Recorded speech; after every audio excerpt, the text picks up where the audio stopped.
안녕하십니까.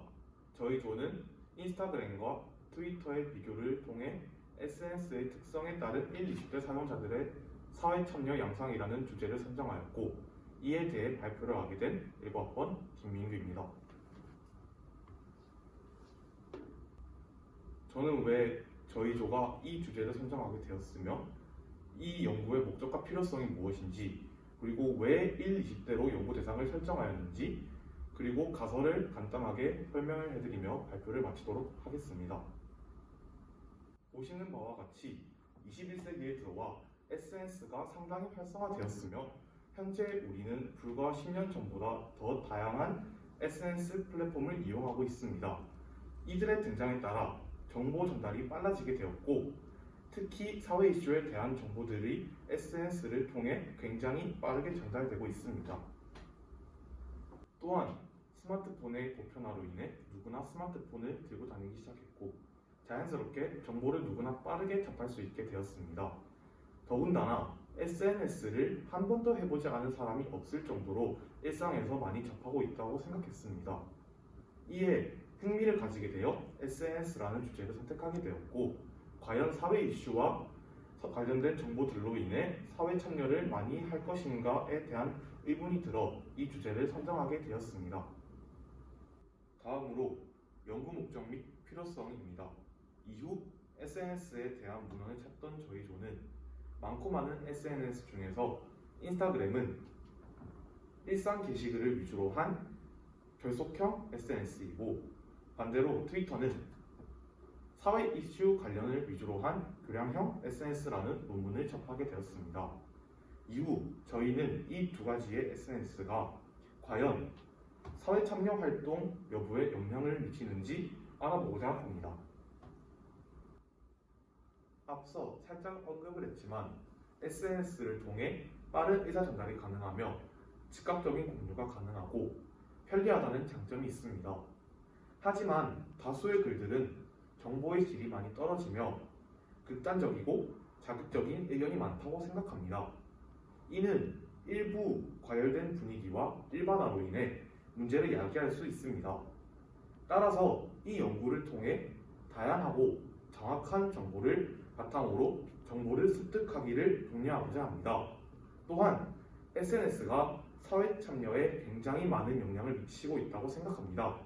따라서 SNS를 통해 사회 참여의 중요성을 알리고자 이 연구가 필요하다고 생각합니다. 다음으로 연구 대상에 대해 말씀드리겠습니다. 저희 조는 연구 대상을 1, 20대들을 대상으로 선정했습니다. 이 도표는 연령대에 따른 2020년 기준 SNS 사용자 비율을 통계낸 자료입니다. 보시는 바와 같이 18세에서 24세, 그리고 25세에서 34세의 비율이 다른 연령층들에 비해 상당히 높은 비율을 차지하고 있다는 점을 알 수 있습니다. 물론 30대 초반의 연령대에서도 많은 SNS 이용률을 보이고 있습니다. 하지만 지금 상황에서 30대의 표본을 구하기 힘들어 1, 20대로 선정을 하게 되었습니다. 또한 30대보단 1, 20대들이 SNS의 영향을 더 많이 받는 연령대라고 생각해서 이 표본이 적합하다고 생각했습니다. 다음으로 가설에 대해 말씀드리겠습니다. 제가 빨간색으로 표시한 부분은 독립 변수이고 파란색으로 표시한 부분은 종속 변수임을 알려드립니다. 가설 1번, SNS에서 얻는 정보에 대한 신뢰도가 높을수록 사회 문제에 더 적극적으로 참여할 것이다 라는 가설을 세웠습니다. 이를 바탕으로 트위터를 주로 사용하는 사람은 인스타그램을 주로 사용하는 사람보다 SNS에서 얻는 신뢰도가 더 높을 것이다 라고 생각했습니다. 가설 2번, SNS에서 사회 이슈의 공유 정도가 높을수록 사회 문제에 더 적극적으로 참여할 것이다 라는 가설을 세웠습니다. 이를 바탕으로 트위터는 인스타그램보다 SNS상 사회 이슈의 공유 정도가 높을 것이다 라고 생각했습니다. 가설 3번, SNS의 사회 문제에 대한 이해가 공통적일수록 사회 문제에 더 적극적으로 참여할 것이다 라는 가설을 세웠습니다. 이를 바탕으로 트위터는 인스타그램보다 사회 문제에 대한 공통적 이해가 더 높을 것이다 라고 생각했습니다. 가설 4번, SNS 내에서 부정적 이야기를 꺼내는 분위기가 형성되어 있을수록 사회 문제에 더 적극적으로 참여할 것이다 라는 가설을 세웠습니다. 이를 바탕으로 트위터는 인스타그램보다 부정적 이야기를 꺼내는 분위기가 형성되어 있을 것이다 라고 생각했습니다. 가설 5번. SNS에서 사회 뉴스의 공유가 편리하다고 느낄수록 사회 문제에 더 적극적으로 참여할 것이다 라는 가설을 세웠습니다. 이를 바탕으로 트위터를 주로 사용하는 사람은 인스타그램을 주로 사용하는 사람보다 SNS에서 사회 뉴스의 공유가 편리하다고 느낄 것이다 라고 생각했습니다. 마지막으로 가설 6번. SNS를 통해서 생긴 사회 문제에 대한 관심은 사회 참여 행위로 이어질 것이다 라는 가설을 세웠습니다. 이를 바탕으로 트위터가 인스타그램보다 관심도와 사회 참여도가 높을 것이다 라는 생각을 했습니다. 따라서 저희 조는 최종적으로 인스타그램을 주로 사용하는 사람들보다 트위터를 주로 사용하는 사람들의 사회 참여도가 더 높을 것이라는 가설을 세우게 되었습니다. 이제 다음 발표자가 이 가설에 대한 근거와 설문지에 대해 소개해 드리도록 하겠습니다. 이어서 발표를 진행하게 된 사회학과 19학번 정서연입니다.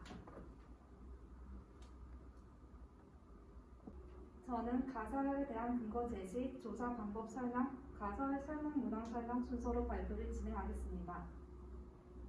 본격적으로 발표를 하기 앞서 사회참여라는 개념에 대해 말씀을 드리자면, 사회참여란 정치, 사회 문제에 관심을 가지고 그 일에 의견을 내거나 그와 관련된 행위를 하는 것을 일컫습니다. 저희가 가설을 세우기 위해 기존 문헌을 구차한 결과 트위터에서 신뢰성을 추구할 때 정치 참여 행위에 긍정적인 효과가 나타났다는 것을 알 수 있었습니다. 그를 바탕으로 저희는 SNS에서 얻는 정보에 대한 신뢰도가 높을수록 사회 문제에 더 적극적으로 참여할 것이라는 가설을 세웠습니다. 그리고 저희는 트위터를 많이 이용할수록, 그리고 리트윗과 같은 공유 행위를 많이 할수록 인터넷을 통한 정치 참여가 높게 나타났다라는 논문을 찾을 수 있었고, 이를 바탕으로 SNS에서 사회 이슈의 공유 정도가 높을수록 사회 문제에 더 적극적으로 참여할 것이라는 가설을 세웠습니다. 또한 저희 조는 리트윗이 오프라인 정치 참여에 있어 유의미한 영향 요인이고, 그 리트윗의 동기 중 하나가 사회적 분노의 공유라는 것을 알게 되었습니다.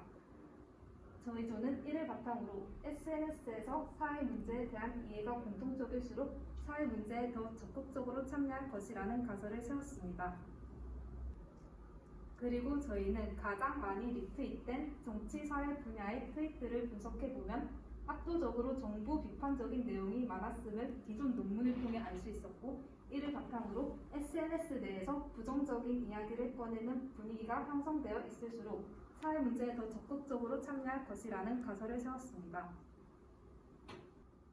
또한 저희 조는 정보 공유가 비교적 편리한 트위터가 정보 소통 창구의 역할을 수행함으로써 시민들의 사회 정치 참여 행위에 긍정적인 효과를 미친다는 논문을 발견하였고, 이를 바탕으로 SNS에서 사회 뉴스의 공유 정도가 편리하다고 느낄수록 사회 문제에 더 적극적으로 참여할 것이라는 가설을 세웠습니다. 마지막으로 저희 조는 SNS 사용을 통해 획득한 정치적 사회 자본을 매개로 시민은 더욱 활발히 정치활동에 참여한다는 논문을 발견하였고, 이를 근거로 SNS를 통해서 생긴 사회 문제에 대한 관심은 사회 참여 행위로 이어질 것이라는 가설을 세웠습니다. 다음으로 저희 조사 방법인 리커트 척도와 그 척도의 사용 이유에 대해 말씀드리겠습니다. 저희는 전혀 그렇지 않다, 거의 그렇지 않다, 보통이다, 그렇다, 매우 그렇다, 총 5단계의 리커트 척도를 사용하였고, 그 이유는 사회 참여라는 개념이 수치하기 어렵다고 생각하여 그 개념을 가장 잘 해석할 수 있는 척도가 리커트 척도라고 생각하였기 때문입니다. 마지막으로 저희 가설을 검증하기 위한 설문 문항에 대해 설명드리겠습니다. 저희는 SNS에서 얻는 정보에 대한 신뢰도를 알아보기 위해 나는 SNS에서 얻는 사회 문제 관련 이슈에 대한 정보가 사실인지 아닌지 검색 등을 통해 확인한다 라는 설문을 하였습니다. 또한 저희는 SNS에서 사회 이슈의 공유 정도를 알아보기 위해 SNS에서 사회 문제 관련 이슈를 접하는지 사회 문제에 대한 이슈를 SNS로 공유하는지 설문하였습니다.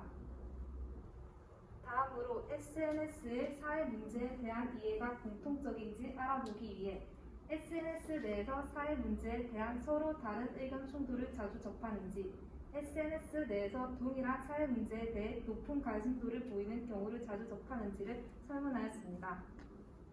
다음으로 SNS 내에서 부정적 이야기를 꺼내는 분위기가 형성되어 있는지 알아보기 위해 SNS 내에서 부정적인 감정, 예를 들어 성적 때문에 우울하다, 자살하고 싶다 등에 대한 이야기를 자주 하는지, SNS 내에서 부정적인 사건, 예를 들어 가정불화, 인종차별 등에 대한 이야기를 자주 하는지, SNS 내에서 다른 사람들이 부정적인 감정에 대해 이야기하는 것을 자주 보는지, SNS 내에서 다른 사람들이 부정적인 사건에 대하여 이야기하는 것을 자주 보는지 설문을 준비하였습니다.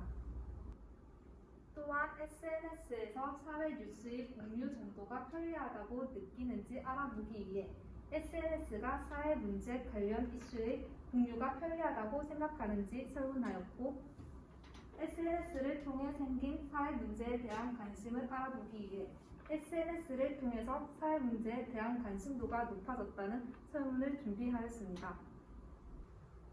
마지막으로 트위터가 인스타그램보다 사회 참여도가 높을 것이라는 가설을 검증하기 위해 사회 문제의 해결을 촉구하는 온라인 운동, 예를 들어 청원 참여, 해시태그 운동, 아이스버킷 챌린지 인증에 자주 참여하는지, 사회 문제의 해결을 촉구하는 오프라인 운동, 예를 들어 기부 팔찌 착용, 불매 운동, 오프라인 시위 등에 자주 참여하는지 설문을 하였습니다.